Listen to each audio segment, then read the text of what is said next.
దేవునికి స్తోత్రం. అందరికి వందనాలు. Praise the Lord. ఈరోజు దేవుడు నీతో మాట్లాడుతున్నట్టు నేటి దినపు ఆత్మీయ యోబు గ్రంథము 36వ అధ్యాయం 7వ వచనం. నీతిమంతులను ఆయన చూడకపోడు, సింహాసనం మీద కూర్చుని రాజులతో ఆయన వారిని నిత్యమును కూర్చుండబెట్టును, వారు ఘనపరచబడుదురు. దేవునికే సమస్త మహిమ కలుగును గాక. ఈ వాగ్దానం మనందరి జీవితాలలో నెరవేర్చబడును గాక. ఆమెన్. దేవుడు చెప్తున్న మాట ఏంటంటే, ఆయన మనల్ని ఖచ్చితంగా చూస్తాడు. మనుషులైతే మనల్ని చూడకపోవచ్చు, చూసి చూడక వెళ్ళిపోవచ్చు, కానీ దేవుడు తప్పకుండా చూస్తాడు అంటున్నాడు. నీతిమంతులను ఆయన చూడకపోడు. ఎలా చూస్తాడట? సింహాసనం మీద కూర్చుని రాజులతో ఆయన వారిని నిత్యమును కూర్చుండబెట్టిన. ఎల్లప్పుడూ కూడా దేవుడి ఉద్దేశం ఏంటంటే రాజులతో కూర్చోబెట్టాలని ఉద్దేశం కలిగి ఉన్నాడు. దేవునికి సమస్త మేము కలుగును గాక. ఈరోజు నీతో ఎవరు మాట్లాడడానికి కూడా ఇష్టపడలేదు కావచ్చు, నీతో సావాసం చేయడానికి కూడా ఎవరు ఇష్టపడలేదు కావచ్చు, నీవేవి చూడడానికి కూడా నీ దగ్గర రావడానికి కూడా ఎవరు ఇష్టపడలేదు కావచ్చు. కానీ దేవుడు చెప్తున్న మాట ఏంటంటే, నీవు నన్ను నమ్మి ఉన్నావు గనక నీతిమంతుడిగా మార్చబడ్డావు. ప్రియ దేవుని కుమారుడా, నీతో ఒక్కరు కూడా సహవాసం చేయకపోయినా, నీతో ఒక్కరు మాట్లాడకపోయినా, నీతో ఒక్కరు కూడా నిన్ను చూడకపోయినా, నీ దగ్గరికి రాకపోయినా కానీ నేను నిన్ను ఎలా చేస్తానంటే రాజులతో నిత్యము నిన్ను కూర్చుండబెడతాను. దేవునికి సమస్తమేమో కలుగును గాక. ఆమెన్. చూడండి, అధికార స్థానంలో దేవుడు ఉంచుతాను మాటిస్తా ఉన్నాడు. అదేంటి? అసలు ఎవరు మన దగ్గరకు వచ్చేటువంటి పొజిషన్ లేదు. అట్లాంటి ఆ స్థితిగతి నుంచి మనల్ని అంత ఉన్నతమైన స్థానానికి ఎలా తీసుకెళ్తారంటే అంతే. అది దేవుడి యొక్క ఉద్దేశము. ఆయన మాట నమ్మినట్లయితే దేవుడు తప్పకుండా కూర్చునబెడతాడు, ఉన్నతమైన స్థానంలో కూర్చునబెడతాడు. మీరు ఒకటి బాగా గమనించండి. ఈ మాట యోబు గ్రంథంలో మనం గమనించవచ్చు. యోబు తనకున్నటువంటి ఆస్తి, తన పిల్లలు, తనకున్న సర్వస్వము మొత్తం కోల్పోతాడు. కోల్పోయినప్పుడు ఇక్కడ దేవదేవుడు యోబుకి ఇది గుర్తు చేస్తున్న మాట. ఇది ఏమని గుర్తు చేస్తా ఉన్నాడంటే, ఇదిగో నీతిమంతులను ఆయన చూడకపోడు, అంటే చూడకుండా ఉండడు. ఖచ్చితంగా నీతిమంతుని చూస్తాడు. యోబు నీతిమంతుడు కనుక యోబుని తప్పక చూస్తాడు. అంటే ఇప్పుడు మరి యోబుని దేవుడు చూస్తే ఏం జరుగుద్దంటే అనేక అద్భుతాలు జరుగుతాయి. యోబు జీవితంలో దేవుడు చూసినప్పుడు ఏం జరిగిందంటే, ఏదైతే కోల్పోయాడో దాన్ని రెండంతలుగా పొందుకోవడం జరిగింది. ప్రియ దేవుని కుమారుడా, కుమార్తె, ఈ మాట నువ్వు ఎక్కడి నుంచి వింటున్నా కానీ యోబును దేవుడు గణపరిచిన రీతిగా దేవుడు నిన్ను కూడా గణపరుస్తాడు. దేవుడు నిన్ను కూడా ఆశీర్వదిస్తాడు. దేవుడు నిన్ను కూడా లేవనెత్తాడు. నీవు అనేకులకు మార్గదర్శకంగా ఉంటావు. ప్రియ దేవుని బిడ్డ, యోసేపు జీవితంలో కూడా మనం గమనించవచ్చు. ఇదే జరుగుతుంది.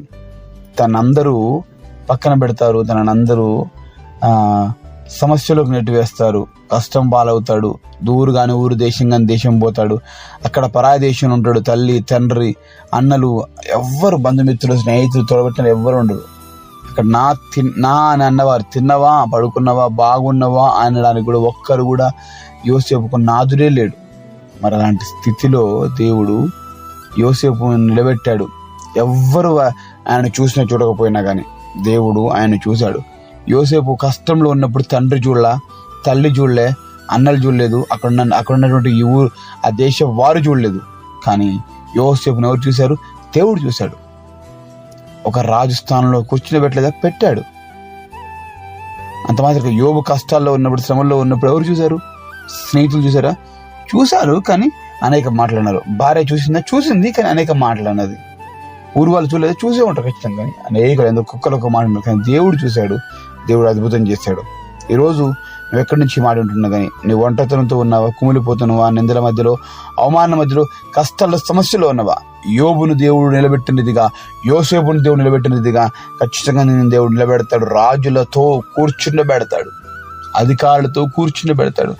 అసలు దిక్కు దేశాలను తీసుకెళ్ళి ఎట్లా చేస్తాడంటే అంతే. దావీదు గొర్రెలు కాస్తా ఉన్నప్పుడు తీసుకొచ్చి రాజుగా చేయలేదా? ఎవరు ఊహించారా? ఎవరు ఊహించలేరు. యోసేపు చెరసాలో ఉన్నప్పుడు తీసుకొచ్చి రాజు చేయలేదా? చేశాడు. ఎవరు ఊహించారు? ఎవరు ఊహించారు? తను కూడా ఊహించకపోయి ఉండొచ్చు. యోసేపు అయినా దావీదును ఊహించకపోయి ఉండొచ్చు. కానీ దేవుడు చూడండి, ఆయన ప్రణాళిక ఎలా ఉందంటే అద్భుతం. ఎవ్వరు వర్ణించలేరు, ఎవరు ఎక్స్పెక్ట్ చేయలేని విధంగా దేవుడు మనల్ని ఆశీర్వదిస్తాడు. ఈరోజు నీ స్థితిగతి ఏదైనా కానీ, ఆనాడు దావీదును, యోబును, యోసేపును దీవించి ఉన్నత స్థానంలో నిలబెట్టిన దేవుడు ఈరోజు నీ కష్టమైన సమస్యలు, బాధల్లో దాన్ని బట్టి బాధపడమాకు. దేవుని అభివృద్ధి వాగ్దానం నమ్ము. దేవుడు తప్పక నీ జీవితంలో గొప్ప కార్యం జరగజేసి నిన్ను ఒక మంచి స్థానంలో, ఉన్నతమైన స్థానంలో దేవుడు కూర్చుండబెట్టును గాక. ఆమేన్, ఆమేన్, ఆమేన్. ఈ మాటలు నమ్మినట్లయితే నాతో పాటు కళ్ళు మూసుకుని ప్రార్థనలోకి వచ్చి ప్రార్థన చేసుకుందాం. ప్రార్థన. మహాగరుడ వందనములు స్తోత్రం చేస్తున్నాం తండ్రి. దీవించి ఆశ్రయించండి, విస్తరింపచేయమని వేడుకుంటూ రక్షించండి అయ్యా. అయ్యా మరి మీ మాటను బట్టి మేము సూచిస్తున్నాం తండ్రి. నీ మాటే లేకపోతే మా జీవితంలో అయ్యా మరి తండ్రి ఆశీర్వాదమే లేదు, జీవితమే లేదు. ఈనాడు కష్టంలో, నష్టంలో, బాధల్లో, ఇరుకుల్లో, ఇబ్బందులు ఉన్న ప్రతి ఒక్కరిని దీవించి ఆశీర్వించండి. వారి కష్టాల్లో వారిని ఎవరు చూడట్లేదు, ఎవరి దగ్గరికి వెళ్ళట్లేదు, ఎవరు మాట్లాడట్లేదు, ఎవరు మందలించట్లేదు. కానీ నీవు ఆయా వారితో సహవాసం చేసి ప్రభా తండ్రి వారిని ఉన్నతమైన స్థానంలో నిలబెట్టి వేడుకుంటున్నాం ప్రభా. స్తోత్రం, వందనాలు. నీకు భద్రపరిచి స్థిరపరిచి ఆశీర్వించమని.